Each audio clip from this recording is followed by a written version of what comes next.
Yoweri Kaguta Museveni. Therefore, he must go. He must. Your Excellency President, Mshoshina Bigambe, several leader opposition, Secretary General. Abantu babiri, what do you do if failure is not an option?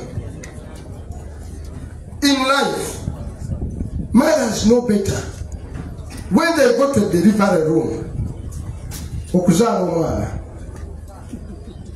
failure of delivering is not an option to her. She must do it. No matter NC, etuka wetu se, ngomulema oguliwo, tetuna kwekwasa, tuyina okujjako abakulembeze abaliko tusewo obukulembeze obuki obulala. Ate okulemererwa ogwo omukisa tetugukola ki tetugulina. Nolwekyo tulina okukola ekisoboka kyonna tutuuke nga omwaka ogujja nga president Robert Kyagulanyi Ssentamu ali ntebe mu ntebe. Omwana w'eggomba nze mulirwana wange emirundi ebiri si kye kyampeesa oba deputy president. Mulirwana wange eggomba naye eggomba nga bakyalenjinga ewaffe ebutambala twalonda Kyagulanyi 98%. Twasinga ku Gomba wawangulayo ku 50 something. Naye waffe yafuna 98 ki?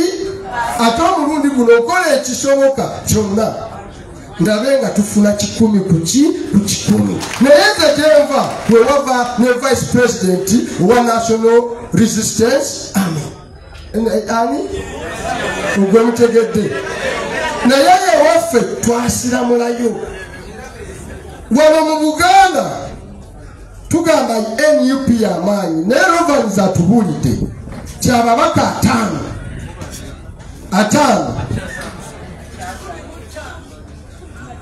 na ababaka 50 abalwanyi balina kye bayita Blue Ocean Strategy. Blue Ocean Strategy mugimanyi kyabaganda bagamba nti wottira eggege wodingana naye abo banafu.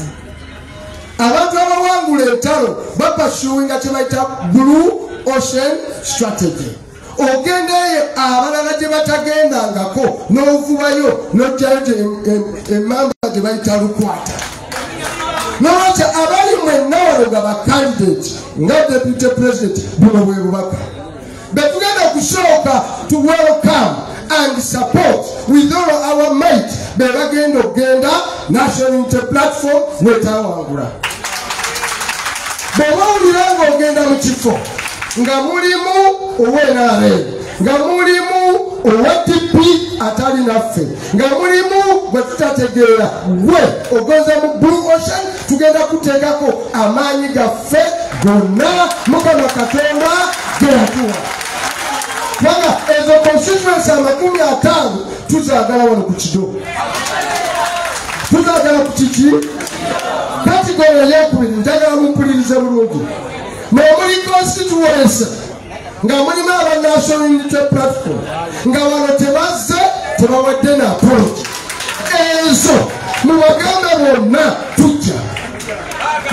Olese mu president njagala kusaba zino constituency wammanga tutulereyo mangu nnyo tutekeyo ababaka tubasabewo ng'obudde bukyali. Ze zino wammanga Masaka municipality. Muntegedde bulungi kimanya kyabaki kimanya kyaki kabakaki muzimanyi mwe muzongera nga nze nsirise kandi emukono eyo waliwo ey'omulenzi gwe bayita Dino. Eyo is a vacant constituency. Tugenda Kirumba na Mutima naki n'otujogajoga nti gwe wa National Unity Platform owagira lino litabali lya Museveni etamiivu. Osobola tujoga kwenkanawa ne tukuwagira n'otakoma kuwagira Museveni naye n'ogamba nti muhoozi kayineki mukanego amanye ebizibu by'eggwanga eno. Endala mumpulirize bulungi, endala bagiyitaani Ani etebe Kawampe South wano watuli owanja kitebe kyaffe eyo constituency mu national unity platform several presidents eri empty tugenda kitekako omuntu nalo na mutima naki president zino zenjogera zonjagala tuzisalawo mangu tetugenda kulinda mwaka gujja biki tuzitandikeko era mugamba eki erani nyende mukungwe oyo mwanya oyo eyo naye eri empute zenjogerako abalimu bw'obaolirango kyali na national printer platform president nkusaba obawo omwezi gumu gweki gwokka abenenye abatenenya oba tetugwa tugenda balumba nalo na mutima naki kubanga ebyobufuzi bye tulimu. Can you afford 5 more years of Museveni?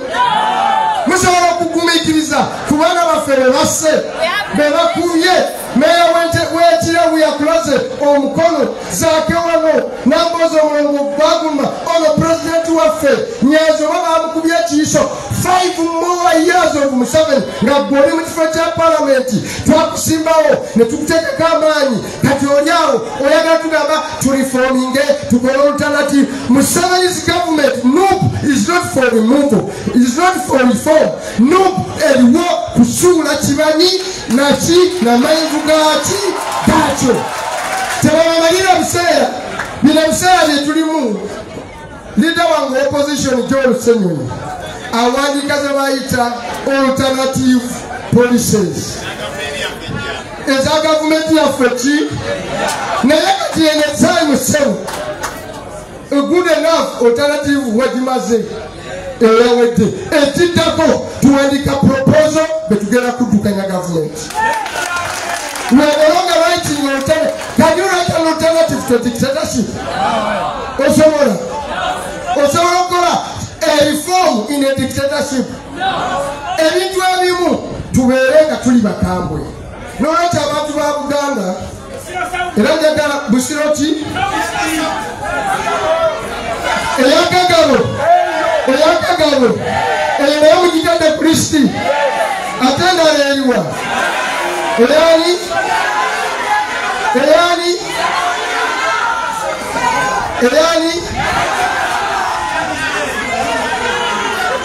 eyani Mityana district omukyalo twamwagala nnyo mungambe president muwe omwozo ajje weyetonde oba si kyekyo tumulumbe nalo na mutima naki omanyi oba bagamba nti tujja kuleeta entalo naye some wars are to be fought and some wars are to be won. Waliwo entalo zetugenda okukola ki okuggulawo ate waliwo entalo zetugenda okukola ki okutulwana. Nolwekyo abalowooza ti bino byetulimu byakusaagiramu byaddala saba pulojekiti bino byaki byaddala. Kakati kangende ku kigambo ekirala bakiyita protest ki. Kakati waliwo mbadde ku rediyo eyo omanyi bano bamusibatayi abali nange ndi musibatayi fe be bayita ba intellectual buli kintu tukiwa omuloyo bakiyita literal interpretation si kyekyo kanso oba literal meaning. A protest vote inherently any vote against the status quo is a protest what? Vote. Buli lw'obaana nti nze gavumenti eriko njagala eveeko eyebeera protest ki? Vote. The difference n'eyaffe njagala mugitegeeremu eyaffe we are going to do 2 things in English mwaba oluzungu mutegeere butuntu. Ono Museveni have a high degree of necessity, essentiality and inevitability. Bili ebintu bimeka mwabongera oluzungu mumpulirize tutaddeko a high degree of necessity, essentiality and inevitability. Tutegeeza nti Museveni twetaaga nnyo okumugyako, tusaanidde okumugyako, tugenda kukakasa nti agenda. a protest vote. A protest vote is a totality, a wholesome obligation to remove a dictatorship. And to the bystander, Tobaba Mukwan President Wafe, Okshoga Dana, Brichimete Yagada Mucheno Yachimo, Ukwiteko Guy President, Ono Guy, Sente Yazina. Yali serebu ngamanya galina ayina omukyalo mulungi ayina abaana abangi bikimu mukamenya makama ki amalungi yayina emotoka simanya tundula simanya piki yabirekawo nalekawo successful career in singing and music and drama not just joining to liberate a country, not just to liberate a what? To liberate a what? Because he had everything to lead a good life. If I'm a bystander, how do you have a heart?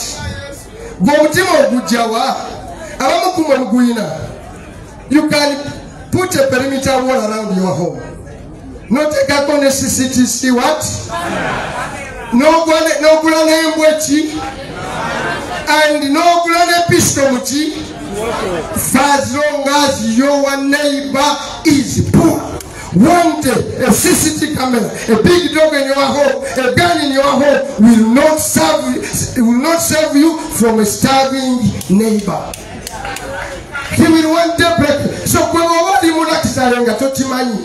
millions of Ugandans are damn poor. So, our struggle to detect it. We want Ugandans to live in prosperity, happiness, and joy.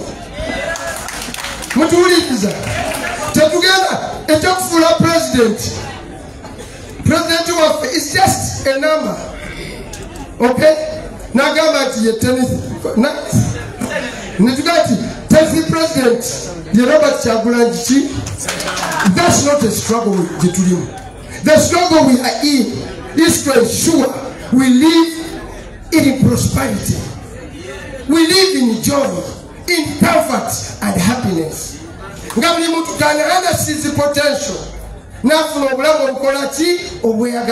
I've just come back on Saturday from China. So we never did a great wall, Neku Temple of Heaven. I was a guest of the state of China. Now, yeah, Chinese. Great Wall Wajizimba Katokena yo tegena na cable 200 years ago.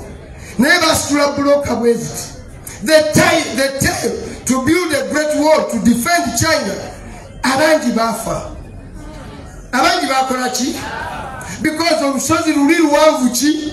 Fawamuleka kuna bakushamu kakitundi ne bakusulayo.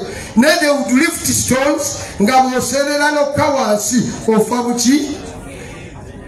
Never to not say Nganafa to Zimbe Sempia. Ngava China be Machikola. We will do it. Tujatikolachi. No, Uganda one. What about Uganda to get there Uganda?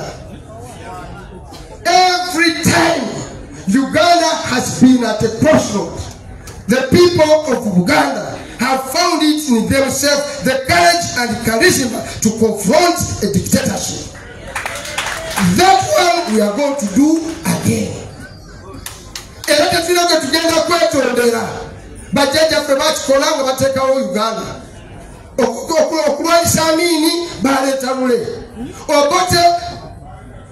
Baletamina Isa okuwanisha bote ogwokubiri ono kaweke ne Museveni okujja ngajja kaweke no bote olutalo lwali luwero abakuma abaveruwero the slums of Waise of Wandekeya Kalerwe n'endala tezaliwo zajja because of people who moved from Luwero what triangle ne bafuna obuki obubudamu for them to sleep mu mayumba agebeewa ekololo. We will pay the price again. We are going to do the heavy lifting for Uganda again. I think that together quite on the Ramuntu here. Now, get you to because Chagula Yabambuchi, Uganda. We try to do it with the Dr. Kiza Bessie. Watch the what we tell us.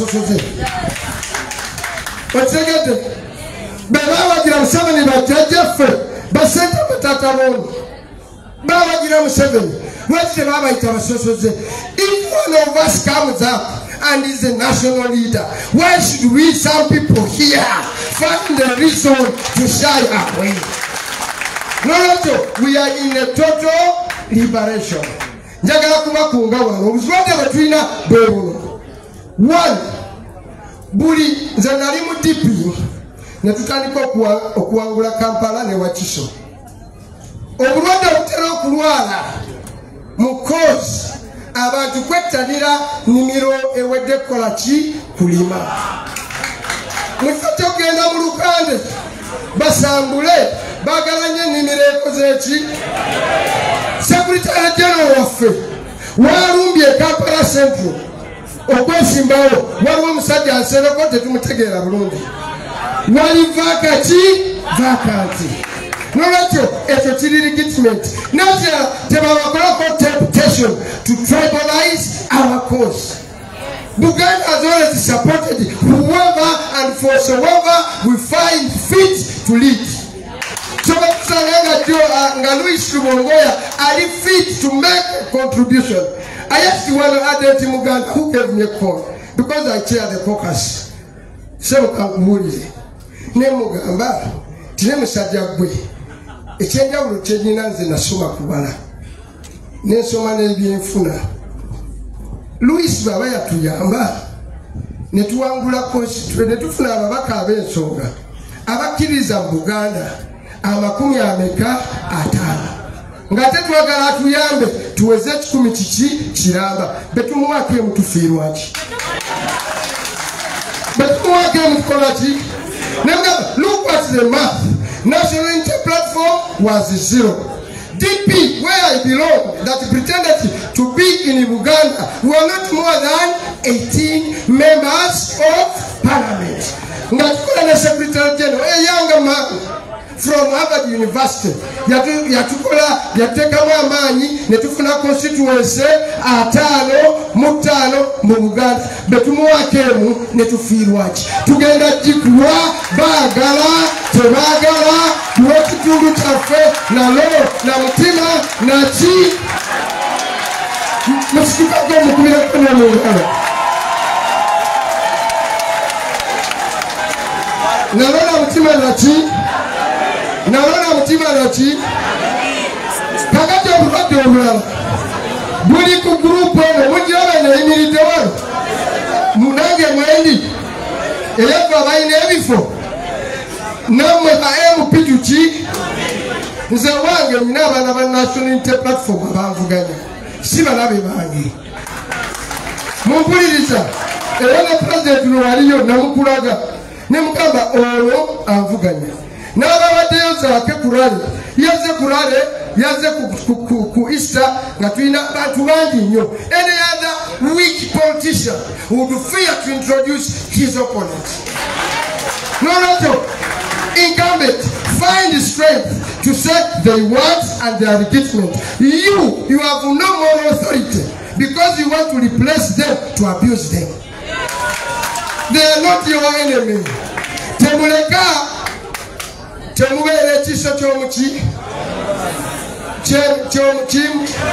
ky'embuzi ekirekerera omuki omusi nekigoberera omuki omubazi. Our number one enemy in every constituency ye mukongozi w'Emmandwa Kanyuusi.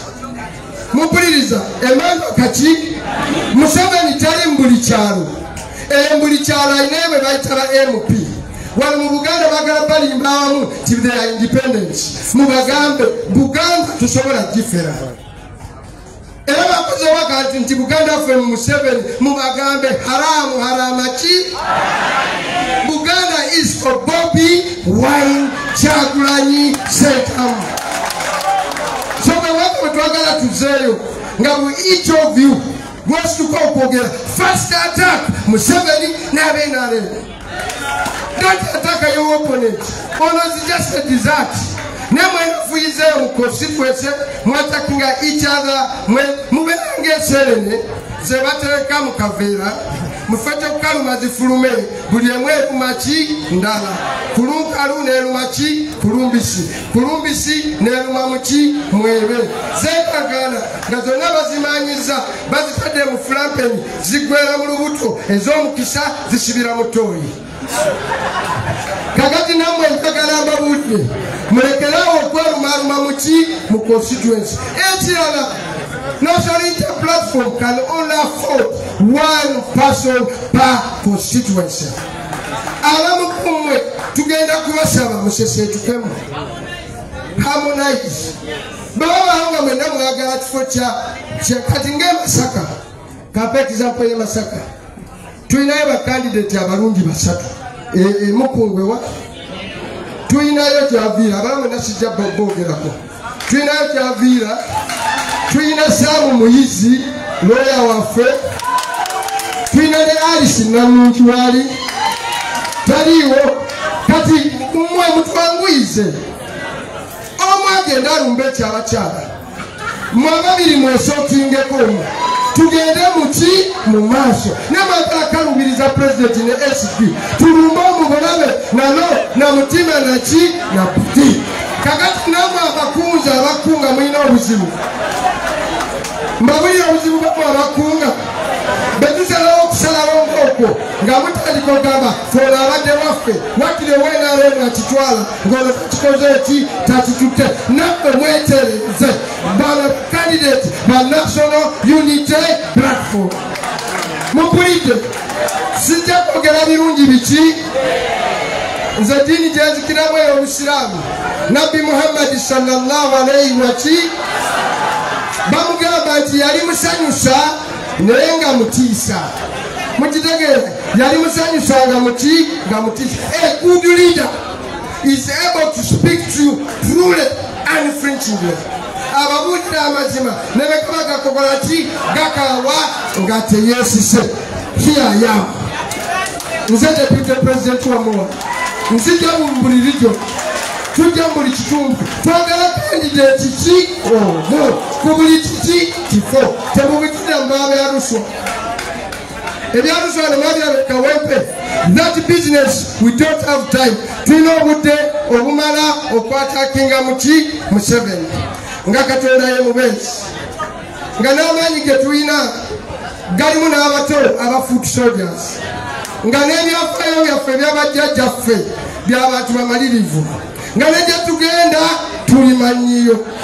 Can I end with this? Knowing this nation is not enough. Even in knowing your way to the destination is not what? Enough. Having purpose is not enough. Having discipline to accompany purpose is so critical for change. Mubulite. Mwakamulaba fedete tugenda genda mukuru. Abakristaayo bakkiriza nti Yesu is the way. Otegete basaba buli Sunday benenya buli kiro balina amateeka 10 ebyo botabikiririzaamu okwagala eggulu oba mu bibyo. Fe abasiraamu tuyina essuula tugiyita Al-Fatiha. Teri swala gye tusaba nga tetusomyemu ki Al-Fatiha. Al-Fatiha eyo erimu ebigambo bikulu betumala okwegerera Katonda n'ekisa kye tumusaba Katonda atulage the straight path, oluguudo oluki olutuufu, ne tumusaba atunywereze ku luguudo oluki olutuufu buli kaseera. Therefore, those of you who are indisciplined, you are an enemy of our cause. Discipline is as important as knowing where you are going. Bogamba nti ogenda Masaka nenga ogenda otegeera oluguudo nenga gwokoonakona emmotoka endala otuuka oyinza n'okuending up ng'oli muki muggwanika n'ebigambo ebyo nga Mukama Katonda yatuwerekedde nga tukkiriza nti tetuliko kyekituufu nga tugenda mu maaso kambayitire President wa Uganda Robert Kyagulanyi Ssentamu. DJ nange tekema akayimba nga president wajja mulowooza waliwo asobola stopping our journey as national unity platform? Mumanyira Kedube yagamba, no one can stop reggae. Tewali asobola kuyimiriza lugendo semagendo lwa national unity platform. Mr. President, here address members from Buganda. People power. Our power. People power. Our power. NUP. Everywhere. Even here.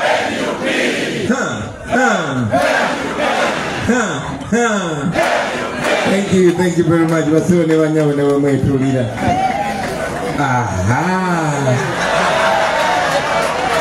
Abasiramu bazaala omwana mulenzi mwanga kivumu twagiye kwe Muhammadi erinnya eryo toliswazisa basebo ne banyabo nsanyuse nnyo okubasisinkana. Njagala okwebaza Deputy President waffe olw'obubaka bwawadde ne bwesoogera. Okusingira ddala nja kwebaza Katonda yatugaidinga ku bye tukola si magezi gaffe. Naye gwe lowoozaamu nti negiri emyaka giri egyatusala singa ye yali Deputy President kyandibadde kiti. Kubanga byebyo bye tutegeeza ne tosobola kutegeeza kintu nga tosobola na kukyogera. Sebo webale nnyo webale ddala. Oli musiraamu nakati oli musiraamu.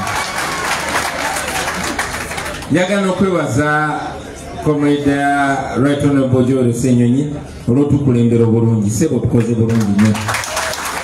N'abaka ba Parliament mwenna abali wano abaliyo kati ne ba incoming. Naye abaliyo kati mutukoze bulungi nnyo abasinga obungi. Munzikirize basebo ne bannyabo nga sinagenda wala mbasabe ffenna tuyimirire tuweyo akaseera katono nnyo nga tusirikiridde olw'omwoyo gwa kitaffe mu Katonda Pope Francis yatufuddeko. Omwoyo gwe Mukama gw'ekimulekya emirembe ekisangali ky'olubeera kimwakire aterekere emirembe. Mwebale nnyo mwebale eddala ne bwe mutuula basebo ne bannyabo. Sijja na kwerabirako na ku baganda baffe ababuzibwawo nga twafunye information nti bali mu CMI bali mu batulugunya. Mwabo mulimu muganda waffe gwe bayita Ibrahim Kimera, oyo nno ow'e Masaka. Waliwo muganda waffe gwe bayita Shakur Sentongo, oyo ow'Ejjinja. Waliwo ne muganda waffe gwe bayita Mpalanyi Michael we Matuga. Bawambibwa, tewali official statement yonna egamba nti bali wano babali wano, ne tumanyi nti bali mu CMI bali mu batulugunya. Twongera obbabanja. Mwami Museveni ne batemu banne balina okumanya nti tukimanyi nti bannaffe babalina.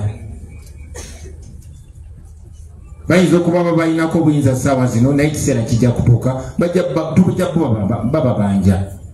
Nga bwe kyababanja ddamulira nga bwe kyababanja kibalamu.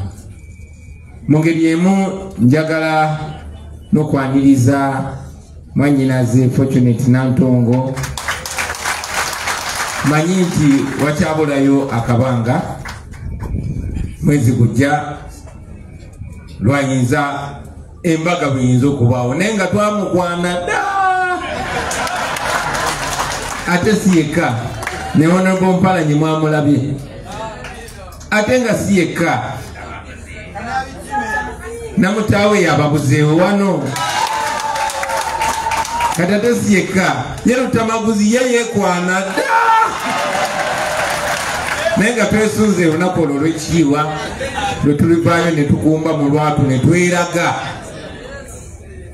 ffe twali tukwatagana ne mu ntandikwa. Amazima gali nti bwe twagenda mu 2021 twalina okulonda ekibiina kyaffe ekya NUP kyajja so suddenly ng'abamu ku bannaffe bali so locked into ebibiina bye baalimu naye era nga mission yaffe bwe yali nti tetufokasinga ku kibiina tufokasinga ku kwenunula era kyetukyafokasingako nowanda waliyo n'abali mu NRM nga bakkiriziganya n'omulamwa gwaffe naye ate mukayisanyako mujjukira nti waliyo n'abalala bangi bajja ne batuwerindikamu era ne bagenda nga bakuunakuuna n'obukofiira bwaffe paka mu paliyamenti naye olwo lwatuukayo mwabalaba engeri gye beeyisa era n'engeri gye bakyeyisa naye ng'omuganda bwagamba omukadde akwasizaawa salaamu aleikum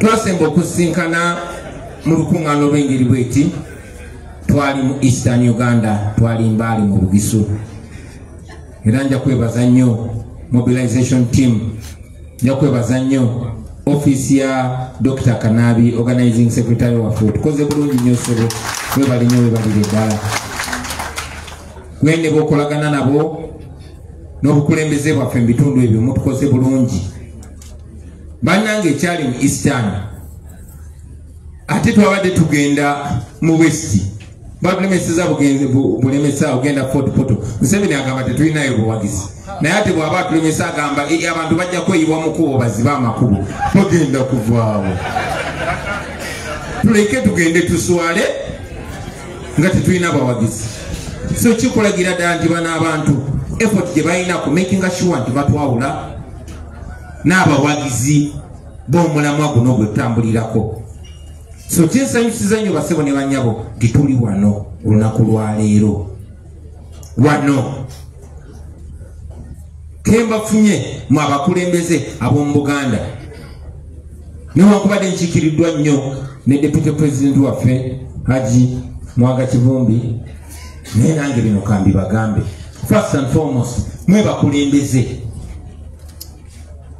ensonga lwaki abakolonialist bwe bajja wano kye baali balina okufuba okukola kwe kudinayinga abantu baffe obukulembeze kwe kubajjako obukulembeze era nga bwe bafuna abantu baffe gwe bagoberera bafuba nnyo mu compromisinga ne bamukozesa ebyo ebinyigiriza abantu baffe bakozesa abantu bangi nnyo nga mwe mwali ne Apollo Kagwa yali katikkira ebiseera ebyo kati no bwetu bwe twamaliriza ettaka lya Buganda balitutte bwetu bwe twamaliriza nga batu amtwistinze okukakanyizibwa Buganda bukwali n'ebitundu byammwe yonna yonna Mwami Museveni astadinga nnyo bakolonialist anoonya abo abatuukibwako ensonga n'abakyusa obwongo bo ne bagenda abakyusa abalala ensonga lwaki ffe twalabirawo ekizibu kya Uganda under Museveni ne tugamba kakati tetusooka connectinga n'abakulembeze tuconnectinge n'abantu era bwe twakonectinga n'abantu basebo ne bannyabo ekyo kyatuyamba nnyo nti kati buli muntu mukulembeze buli muntu munnamawulire buli muntu mwogezi weegwo omulamwa gw'abagoberera naye bwe buli makulembeze mmwe ate mulina obuvunaanyizibwa obw'ensusu nga n'obuvunaanyizibwa obusookera ddala is to diagnose the problem and understand it tetusobola kulimbagana nti tugenda kutereza embeera nga tetumanyi kikyamu what is wrong kiki mwagala okutereza understand the plight of the region where you come from mwe abava mu kitundu kya Buganda kino njagala nnyo mu understanding pain n'ennaku y'abantu bammwe oba ekitundu kyammwe buno twogera olwaleero batono nnyo kino ekitundu abakiyita Buganda kubanga kyali kigenderere kino ekitundu okijjako erinnya lya Buganda okituuma Central negwe ng'omukulembeze w'ekitundu kino ddala ddala mu bwongo bwo kino ekitundu kiri mu Central ekitundu ekigenda ne kikwata ku Tanzania is that only Central? But one who denies you your identity denies you so much. Ensonga lwaki abazungu bwe bajja wano bamakinga sure ng'okutuukirira olina okubeera n'erinnya lyabwe kati tugenze twonooneka ojja kusanga omuntu nga talina linnya liraga kkala ye nawa gy'ava nga ye Joseph Stewart simanyi oba muntegeera so understand the pain of your area. First of all, kikulu nnyo okumanya nti ekitundu kyammwe ekya Buganda kyenkana n'ebitundu byonna era kisaanidde ng'ebitundu byonna era ekirungi kyoyagaliza ewammwe olina okyagaliza ewalala yonna naye nga bw'obyagaliza ewalala n'ewammwe byagaliza eyo. Tosobola kuŋŋamba nti onjagala ng'ewammwe gy'ova toyagalayo, naye tetusobola kuŋŋamba nti oyagala ewammwe gy'ova ng'ebigambo byo byokka byebikyogera ng'ebikolwa byo tebiraga nti gy'ova oyagalayo. Ate gy'ova si just ttaka na miti ekitundu bantu, ekitegeeza ne kino ekitundu bantu. So ekirina okusooka bakwatako ku mutima bwe bulungi oba welfare y'abantu bammwe. Speak about that. Era njagala mumanye nti mmwe muli very targeted kuba muli very feared. You are very feared. Kino ekitundu tekiyisiddwamu ebibi, tekiyisiddwamu n'ebirungi. Enkulaakulana ng'ejja mu Uganda yayita wano mu Buganda, yatandikira wano Chokola wali capital city. Era ebitundu bya Uganda bitwenyumirizaamu kuba ffe tubadde inlet y'ebirungi byonna biyingiramu, naye n'ebibi historically byayitanga wano kuba ne bacolonialist ne ba slave traders business yabwe basooka gisimba wano, ne bacolonialist batandikira wano. In fact abantu abamu nga Kabaliga n'ab'Ebusoga nga balwanyisa abacolonialist abantu bano bakozesebwa nnyo nga collaborators enslavinga no colonizing ebitundu bya Uganda byonna. Gwe mukulembeze mu Buganda njagala understanding. Naye okusingira ddala ekizibu kino kye tulina kyayita wano mmwe mwakireeta. Abantu ba Buganda mmwe mwatembeeta Museveni ate nga si mu bubi, kubanga yajja n'omulamwa mulungi. Kiringa bwe nze wano ne mbabulira amazima ne munneesiga ne mmala ne mbeefuulira. Museveni bw'atyo bwe yakola.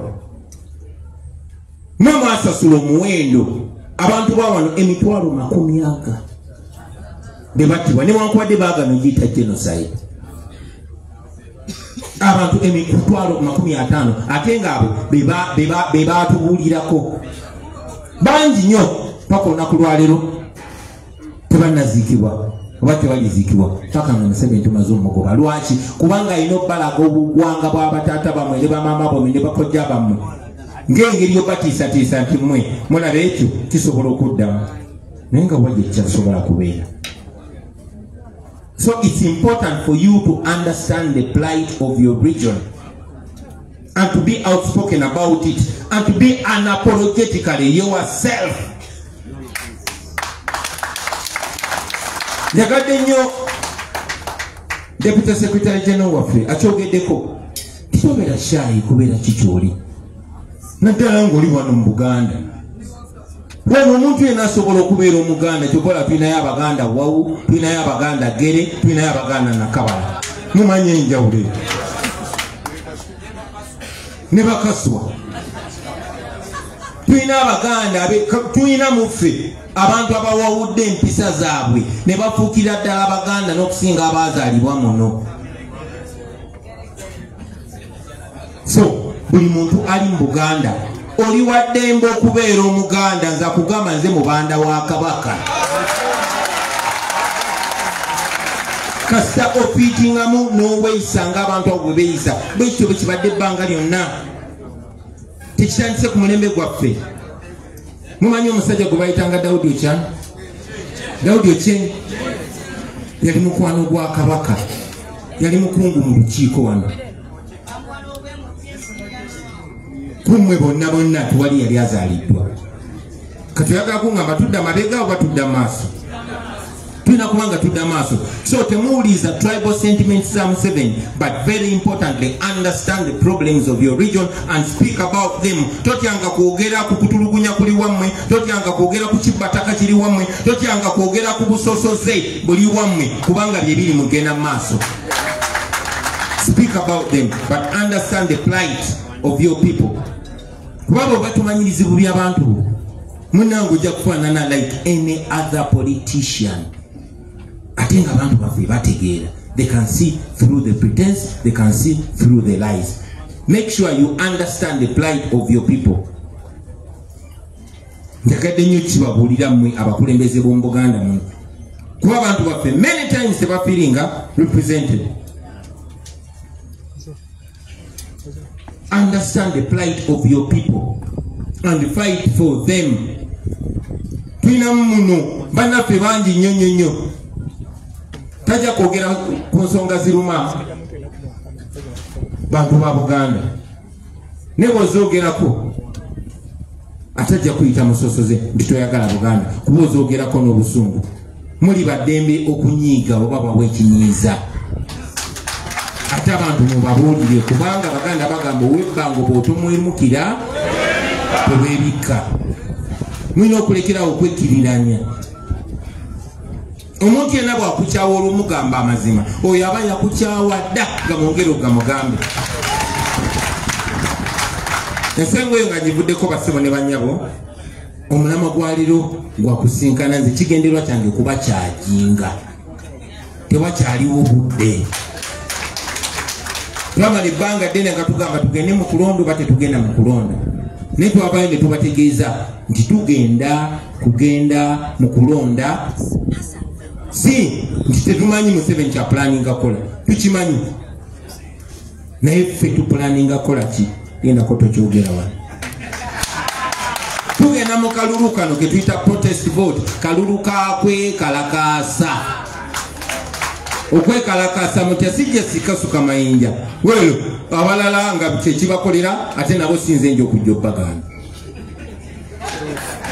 naye tugenda mu kalulu kano okwekalakaasa nga tuprotestinga nga twekalakaasa tuwakanya byonna ebiri mugenda mu maaso obubbi okunyigirizibwa na buli kimu era tugenda kuddamu tuwangule Museveni. Kya planning okola ne kye tuna respondinga ebyo byaffe byakuteesa ne tuddemu tumuwangule ku presidential level twamuwangula ne tulina okukkiriziganya. Tuyinza okuwa ensonga nti tetwali lwedde bulungi, tuyinza okuwa ensonga nti twalimu ensolima nyingi, tuyinza okuwa ensonga yonna but we have had 5 years now. So kana akalulu ke tugendamu Baganda bange.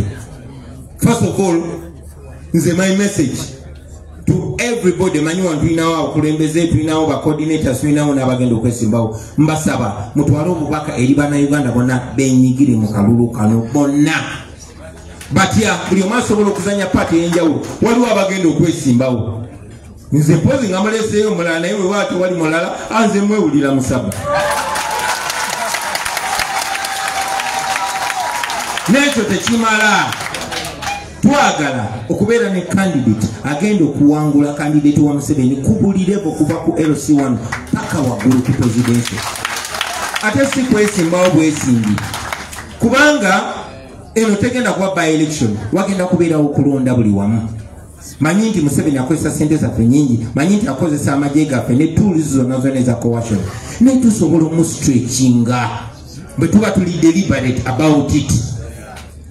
Museveni bwaba wano ekawempe yaleese abajjaati n'aba piso n'aba diso simanyi n'abaani bonna n'abamalayo naye ne tumuwangula.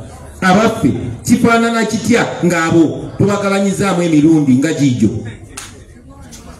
Security ya Museveni bwe tuba nga tusitusa omulundi gumu ffenna buli omu n'agetinga involved ne wano mu Buganda wokka temumala tukontrolinga naye tulina Uganda yonna. So let us be deliberate. First and foremost, to stretching. We have a candidate at every level.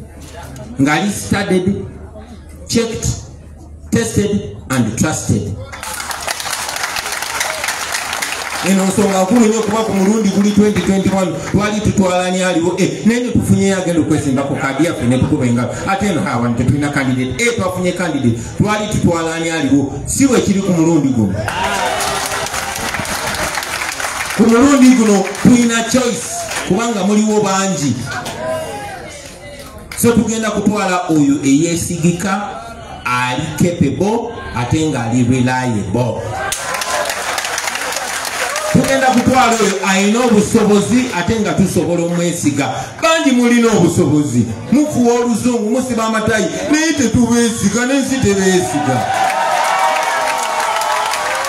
Njagala nnyo mumanye nti tetuli basiru kimala musota kutulumira mu kituli kye kimwe emirundi ebiri.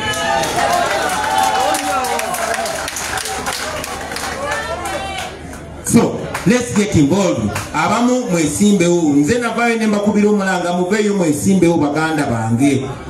Buli wamu mwesimbewo muchalenjinge. N'awali omuntu vayo nawe olage obusobozi bw'otuba pime buli wamu. So get involved, brothers and sisters. Abamu muveeyo mwesimbewo. Abalala abatesimbyewo mutuyamba okwoganizinga n'abalala mubeere mu bawagizi, naye buli omu abeeko kyakola mu kulonda kuno. Namwe baganda baffe abali eyo ba foot soldiers n'abalala ba citizen b'eggwanga, buli omu mu Uganda, buli muvubuka eyeesobola nsaba abeere foot soldier. Buli muntu yonna gy'ali weewandiike. Tetujja kulabira ku mirimu gyo abantu. So be real. It's important to tell you that you must be real. Faith. Tetuli just kibina ky'abayabufuzi. Bannange tuli wano eno National Unity Platform kyekino ekitebe kyaffe. Naye ffe tetuli kibiina ky'abyabufuzi. Just tulina ekibiina ky'ebyobufuzi.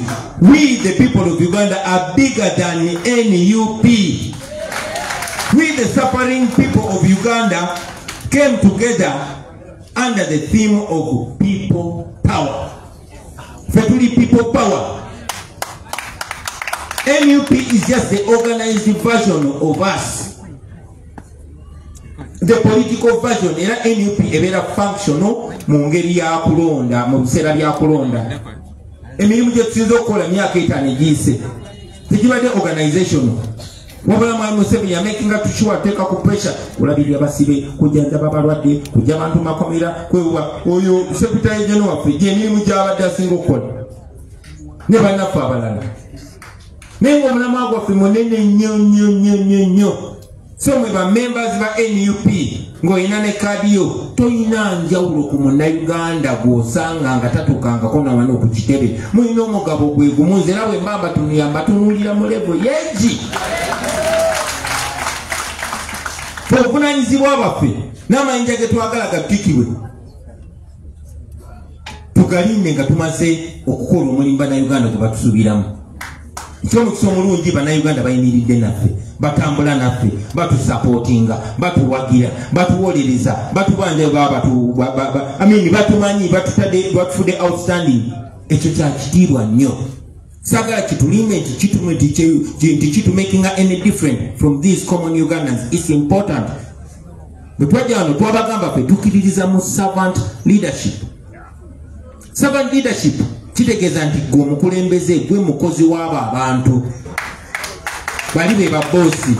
Ate nga kituufu kuba abo abantu beesaddaase. Tutambulira mu motoka za bbeeyi. Abaana baffe tebabagoba school fees kubanga omusaala gwa MP ogwa meya n'omulala gwa bbeeyi. That is supposed to be the deal. Ye social contract gy'olina n'abantu. Bo bakuwadde byonna by'oyagala n'ebitiibwa ebyo. Ne mu layini y'emmere tosimba. What is the exchange you're giving them? Loyalty. And that voice, eddoboozi lyo baalipangisizza oli ku musaala baakupangisa okola omulimu gw'olina okukola. Bw'oba tokoze mulimu bantu gwe baakulondera oli mubbi.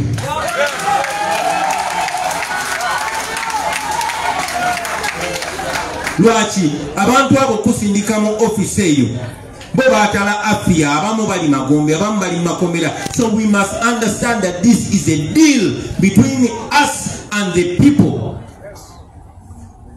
Era gwatatu obato obivaamu ng'obivaamu. Bino byanjawulo omusibi ebiri bya bulijjo. Twesubjectinga ku mulama gwe tulina otambulirako. So tubeere real, ladies and gentlemen. Tukikirira abantu kubanga tuli people power. Ekyo nno kijja kundeeta ku nsonga yange. Manyi baajogeddeko. Abakulembeze abali wano mpulira mwogera nnyo ku nsonga ya kaadi. Yani yagituuma kaadi. Olabo Nsamba yalinga kaadi.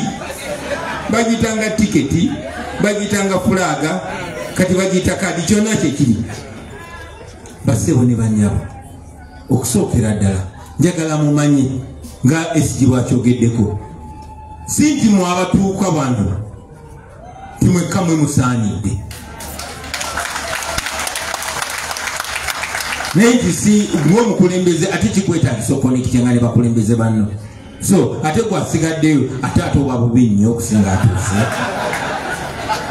n'okusingira ddala it is not your proximity or closeness to the president or leadership here that will make you exceptional okuba nti gwosemberedde president oba osemberedde lopo oba osemberedde abakulembeze baffe bonna tekikufuula wanjawulo bonna bonna abavuganya benkanankana era ekadi yaffe egenda kuba yakuvuganya ne deputy president waffe bamuvuganya muwulidde wanawaana sekretary general waffe Rubongoya nga mujibisiza nnyo kati fe abawagira Abudu Soja tugoyingewa manyi nti sekretary general waffe abamwagira bangi naye naawe sebo bajja kuvuganya ate bwe bakuba akalulu bwe bakuwangula so ebyaffe byakuvuganya sindi nze ntukirira foot soldier ono nze ntukirira ono no tugenda bikola musana ekyomukisa omulungi obudde bukyaliyo mugende mwepopularizing eri abantu kuba abo be bakama baffe ne bw'obeera ng'oli wa kitalo otya naye ng'abantu batugamba kyanjawulo munnange ffe tuli people power tujagoberera abantu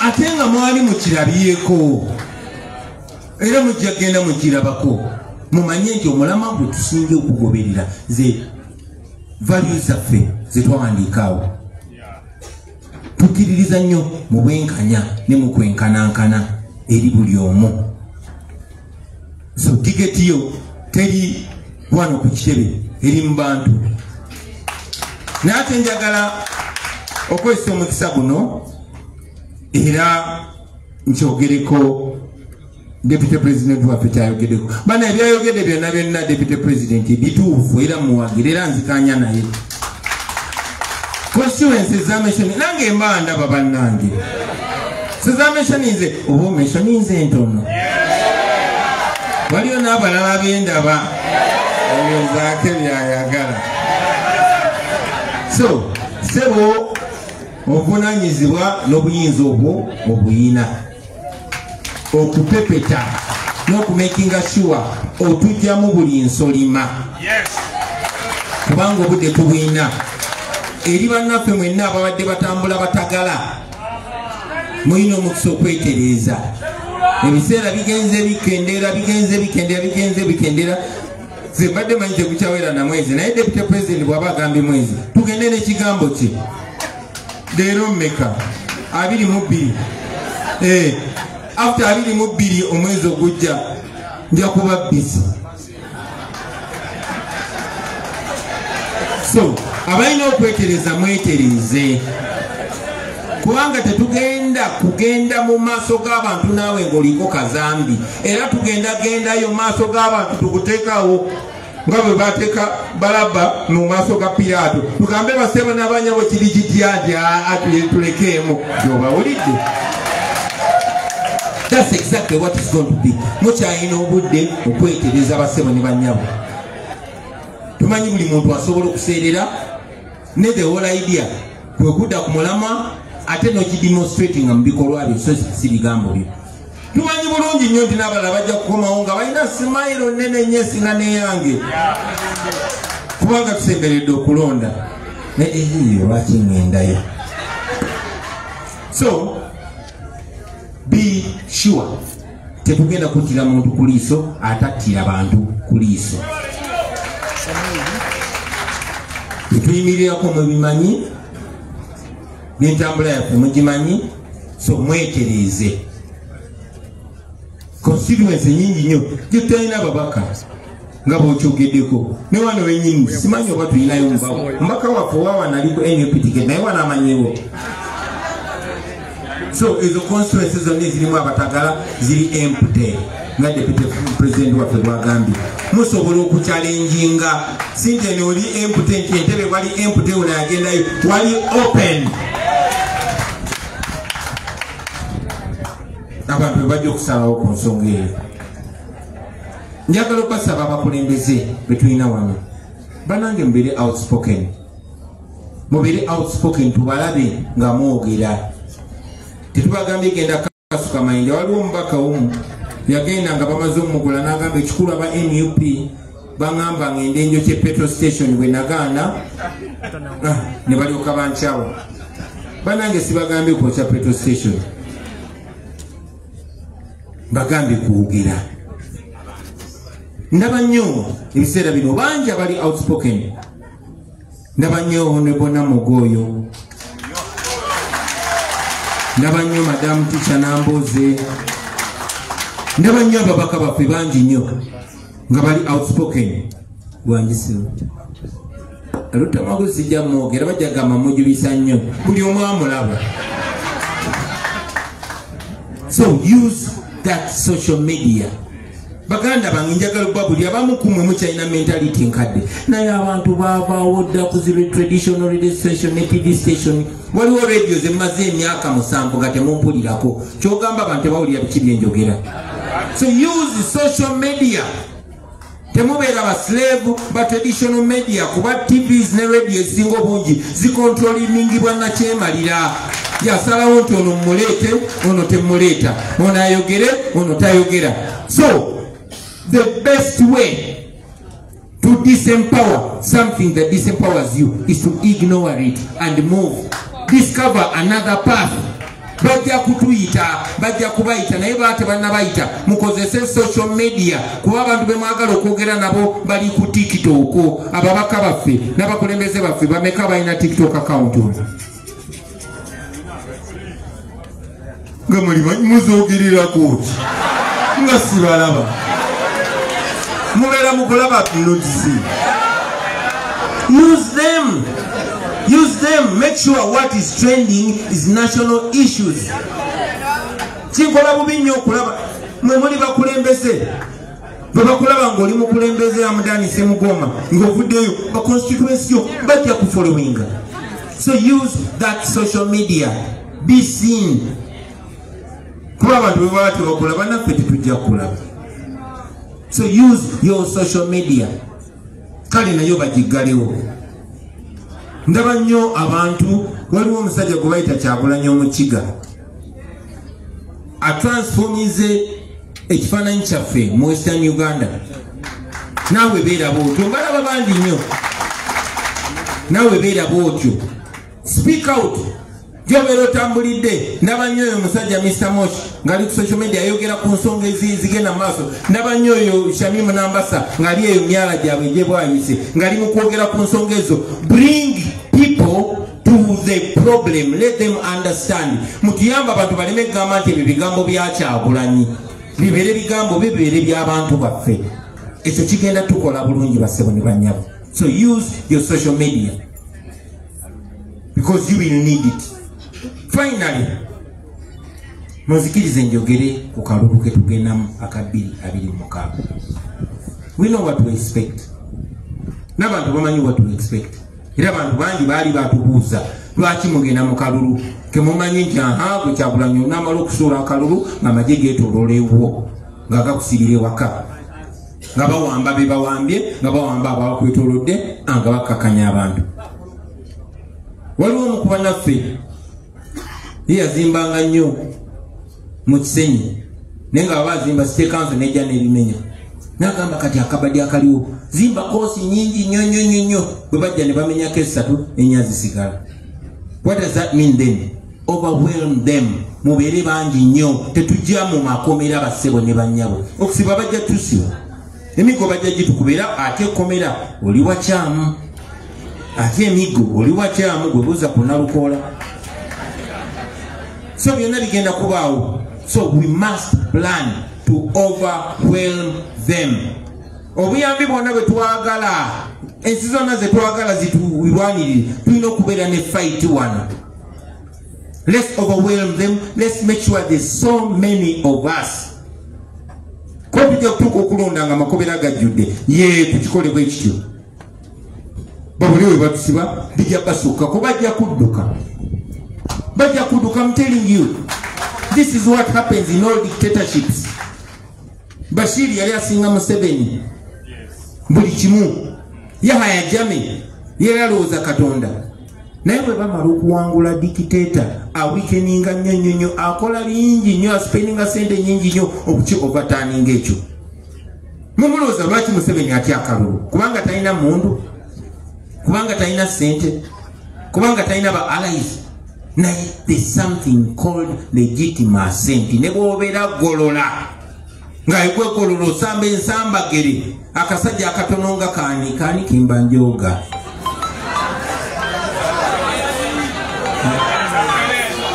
Okay, yekwegolola olina obunyama bwenkana bwe buti, kati nojja akasajja ngaako kapinto ne kakusanga mu nju yako. Akono okwogera nnyo naye akasajja nga katono ate nga sirina kawanvu nnyo nga kazambaali ako, ne kakusanga mu nnyumba ne mukazi waako, kasobola okufuntula ebikonde because you don't have that legitimacy. Ate oba olyawo nga n'ekyalo kikuŋŋaanye. So you must have what to fight for. Let us go into this election and win, and we want to win massively. Lwaki? Kuba baganda bange, legitimacy begins from down. Bwe tuba nga ffe tulina abakulembeze abangi, nga ffe tulina ba mayors abangi, ba councillors abangi, ba MPs abangi, we have justification. Naye bwe mwondekera Museveni ne bwe muwangula by 80% nga mmwe bana balya Museveni mu ngalo, mubalese ne bayinaayina, then abayina watandikira okukayana nti nabawangudde, olaba nabasinze ne ba MPs. So mbasaba bwe muba musimbula, waliwo ebitundu betwasweepinga Museveni completely out mu bitundu ebyo ekisooka kye kya Buganda. Make it a no-go area for Museveni. Kati mu Abaganda bakuno Museveni agenda bagamba ki? Abasibe, abasse, azalayo kabaka wammwe, asangudde ne Buganda ku mapu ya Uganda. Kyokka osangayo ebiganda ebiwumba tutu nga bikyagoberera Museveni kuba bisuulira obumeremere. Nga temunnakuba mu ngalo mwandibadde munyize kuba mmwe abava mu bitundu byebimu n'abo abantu ndowooza musaana na miggo. Kati ab'ekimanya kabonera nga muleeta bantu bemulabirako ddala. Abaffe wano mu kitundu kya Buganda mmwe mugenda kunnyonnyola ki abaana bammwe? So make it a no-go area for Museveni. Wano ensi yonna yonna ebatunuulidde, nze gye ntambula yonna yonna abasooka bampita ne bagamba ngo nga tukwenda ino ayewa Buganda eyo kiki nga mbagamba kyetukolako. Kati njagala mugambe nti nze ntambula Uganda yonna nga nsuubiza nti kyetukolako kuba amazima amatuufu ne Buganda yokka esobola okugoba Museveni yokka. Musoke making sure musikawo akakeeka,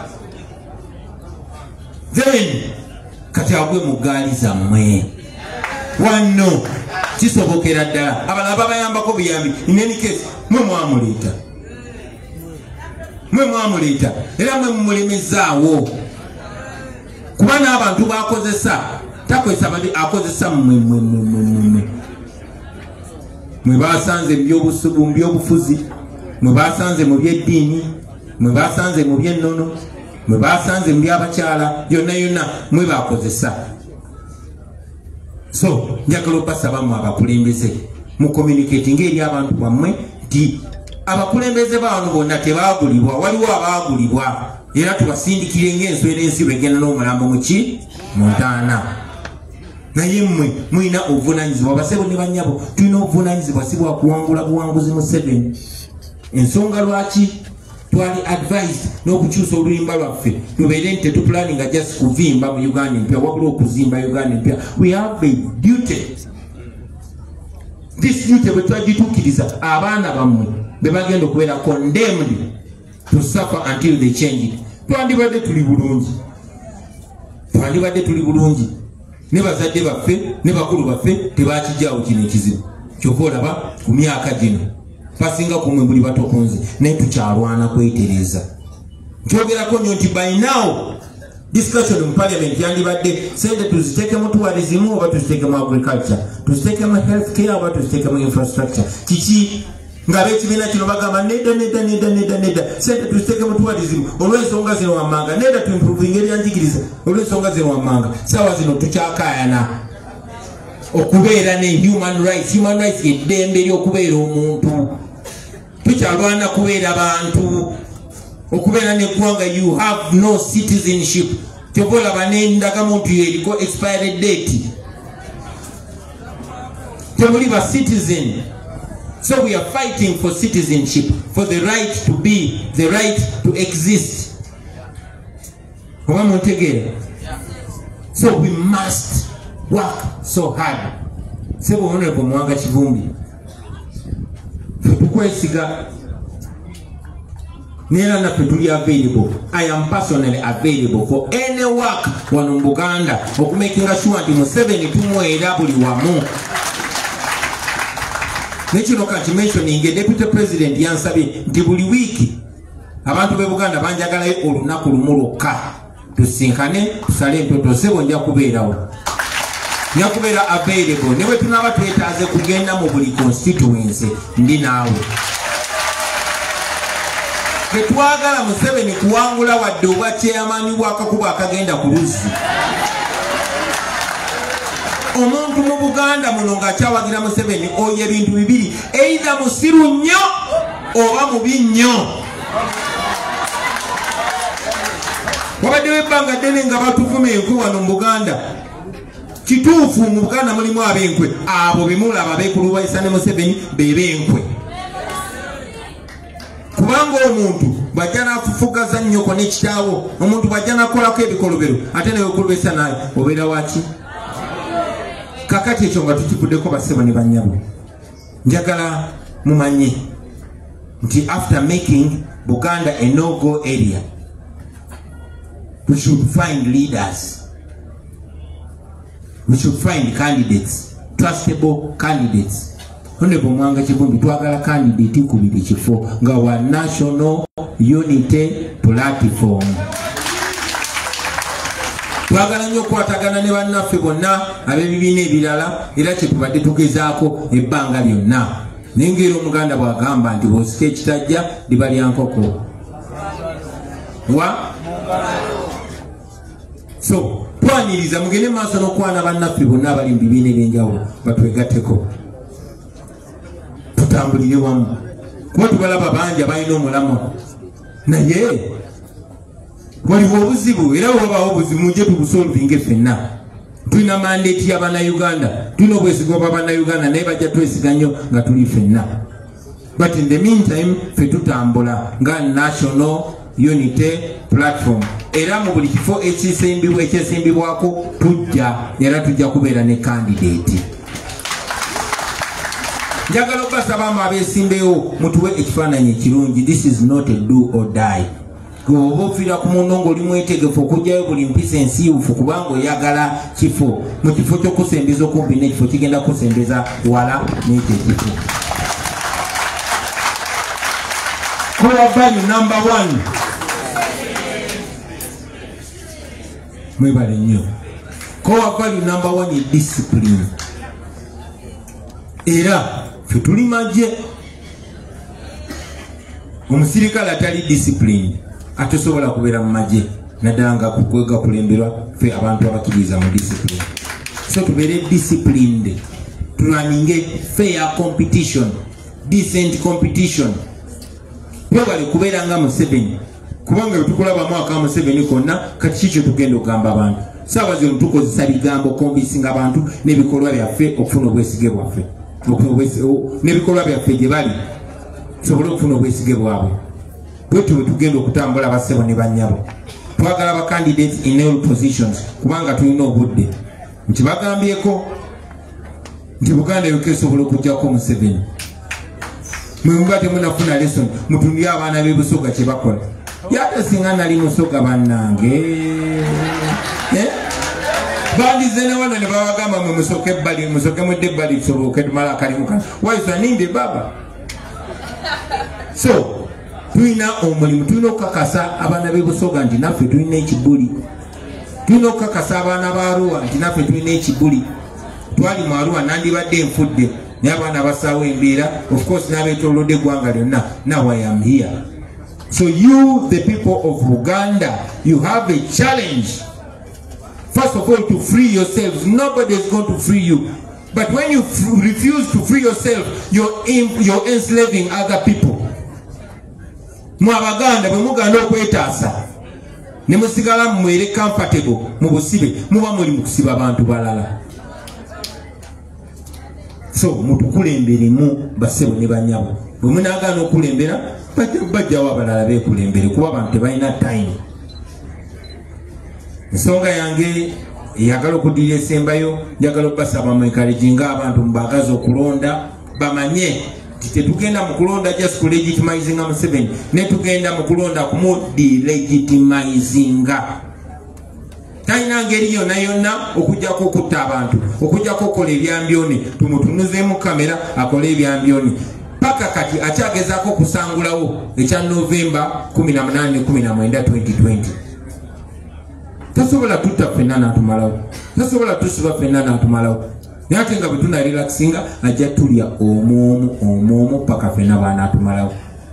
Bangi nnyo bagenda tutunda basebo ne bannyabo, bangi n'ate bangi bajja twegatako era tujja kuwangula. Era bwe tunawangula abo abaali batulimirira bajja kujja babagambe nti twali ku lwammwe, twali tubawagira, twali nammwe, lwakuba twali tetulina bwe tuvaayo. Bimakinge kubanga mujja biraba. Mugetting involved basebo ne bannyabo, mbasaba mugende mu encouraging abavubuka okwenyigira mu kulonda kw'abavubuka. Akaluka abavubuka katandika June nga 2. Mugetting involved era nawe Honorable Sake ne timu ye y'abavubuka we mutwetaagira weetuli. Get involved kubanga protest vote weetandikira. Yeyongereyo paka nga tujjeko Mwai Museveni. Njagala basaba baganda bange temweteekako deadline na timeline. Tebe tuba tukikoze ku mulundi guno tugenda. Mandela yatuyigiriza ekintu kimu. First of all yagamba the struggle is our life. Kiringa bwe baba batubulira enjiri mu ekereziya batugamba Yesu akomawo, naye ffe tulivinga obulamu bwaffe. Yes, nga Yesu akomawo enkya, naye tugenda n'omugendo ogwo bwetyo bwe tusobola okwekumira mu kukkiriza. Si buli omu, abamu tujagenda okwenula nga bali mu kkomera, n'abamu bayinza okubatta.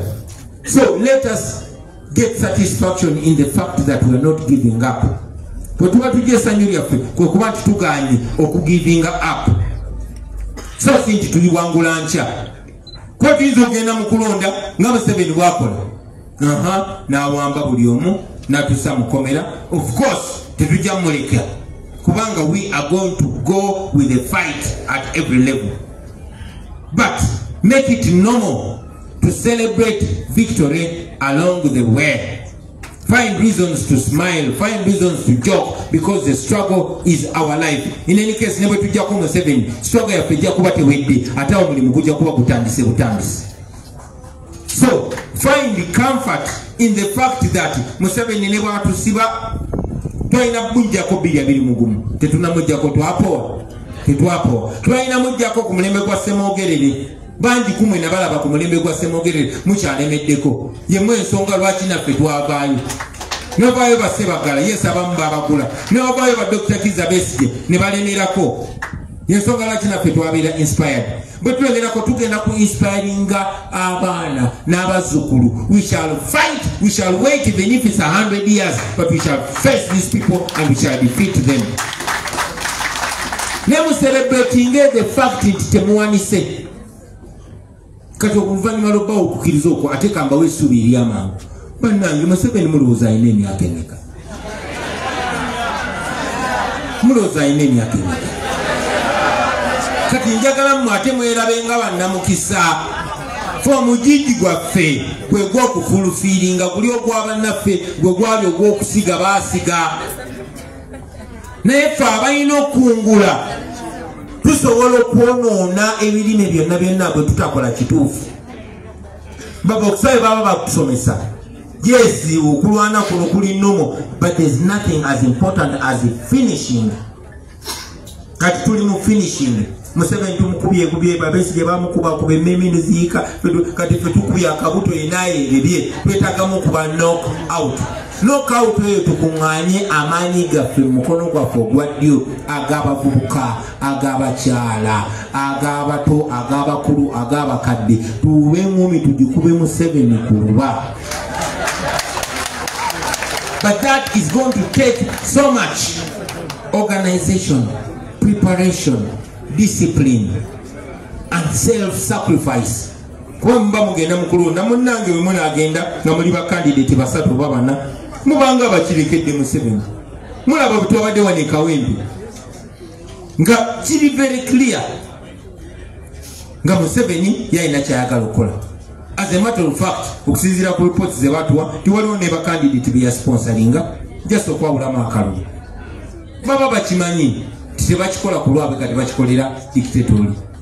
Bananga abantu bajja kusinga through that naddala mmwe abamu abazze okupikinga just ebifaananyi naffe naye ng'omanyidde ddala then omale ogambe nze kasitambaako nange ne bengenzeeko temudividinga effort temudividinga amaanyi bwe mubanga ddala ekigendererwa ekyo kyemuliko.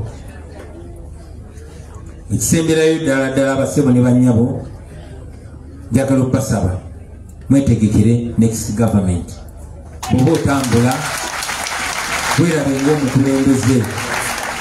Baminisita tewali balala mbalaba wano, bambasada mbalaba wano. We are preparing for new government, for a new Uganda.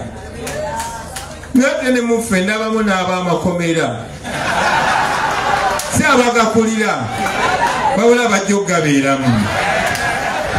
So temugiving up basebo ne bannyabo mukozese buli tuulu gye mulina okulwana.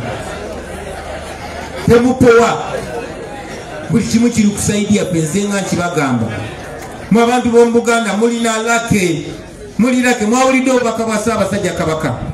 Infact njagala okwebaza Ssaabasajja Kabaka nga nsinzidde wano kubanga abadde outspoken era ebyogeddeko n'alaga obulyazaamaanyi n'okwefuula engeri ate nga Museveni teyeefuulidde Baganda bokka, yeefuulidde Abasoga, yeefuulidde ab'Engulu, yeefuulidde ab'omu West, takyabakkiriza na kulonda.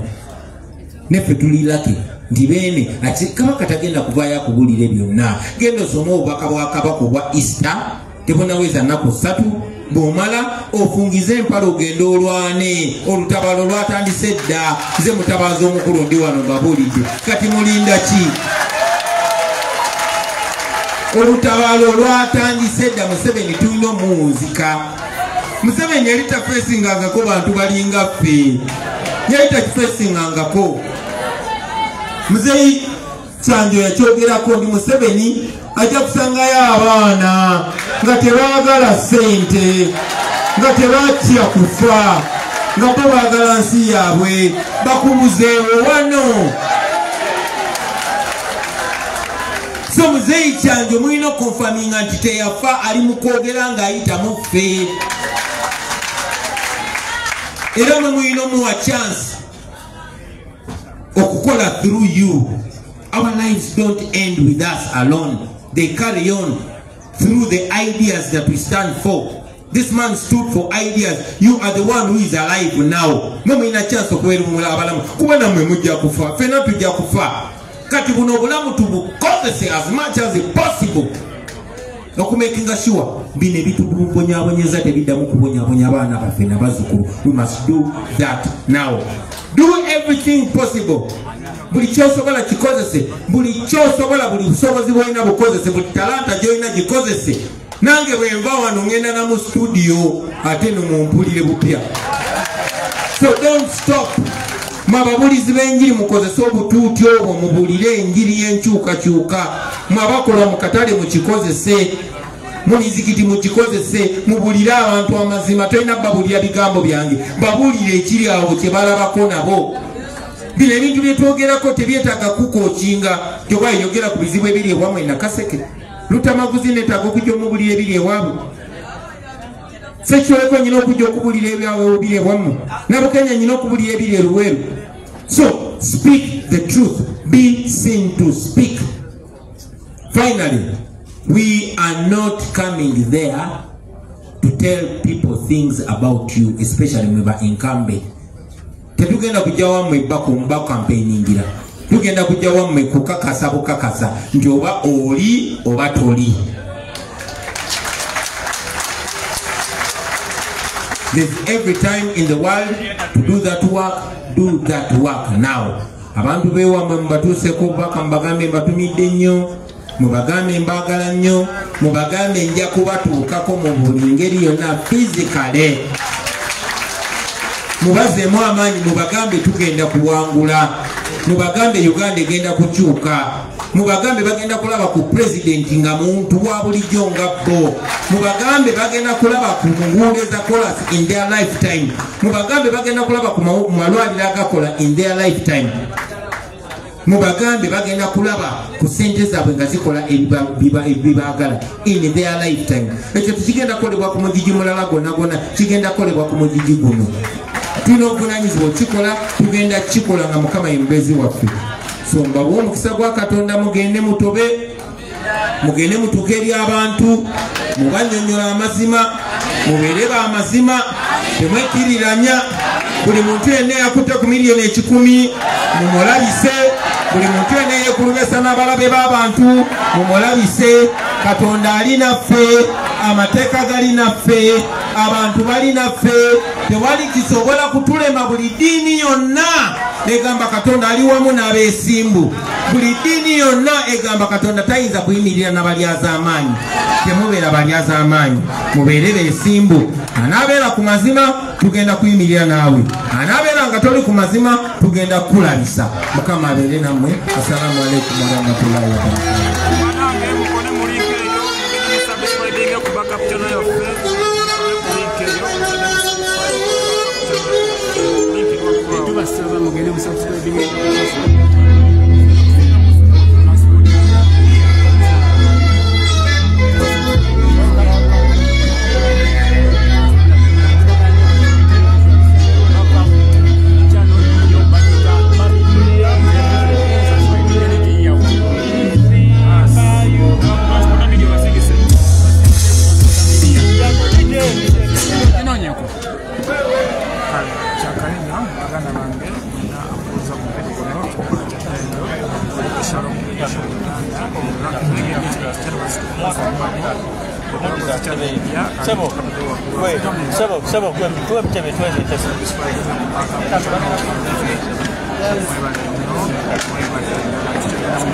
Hello.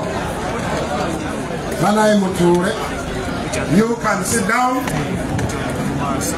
You can sit down. Yeah. Kakati mu kiseera kino nga president waffe ava mu kifo kino n'abakulembeze, deputy president ne leader of opposition ne secretary general, tubakkirize mwebale nnyo. Thank you for gracing this function. Thank you for inducting us. Thank you. Respect to the fighters of freedom. Mu kiseera kino bijerindako mu kiseera kino